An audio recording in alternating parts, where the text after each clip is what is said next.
Bago tayo mag-umpisa mga chong, pakilike muna na tong video dahil malaking tulong na yan sa ating munting channel. Well, talaga nga may sumpa at intro voice itong Magnolia Chicken Templados matapos mag-collapse ito sa 4th period ng laban kagabi kontra San Miguel Beermen na nagresulta sa pagkuha ng SMB ng kanilang 29th PBA Championships. At dahil sa pagkatalo na iyan na Magnolia ay maraming Magnolia fans ngayon ang sumisigaw ng resignation ni Coach Chito Victorero. Pero ayon naman sa mga insiders, malabo mag-resign itong si Coach Chito dahil hindi papayag itong si Boss Alfrancis Chua.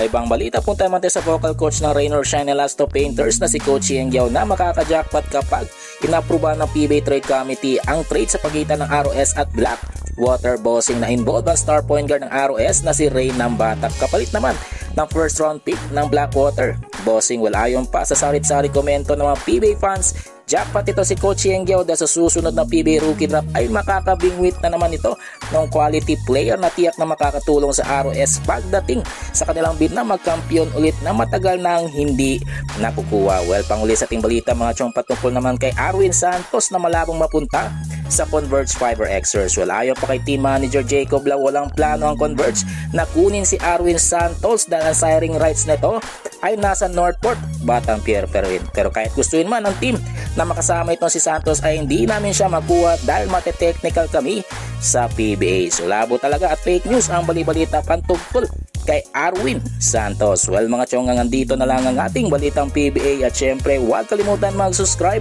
at i-like itong video bilang pagsuporta. So this is Channel B once again. I'm out.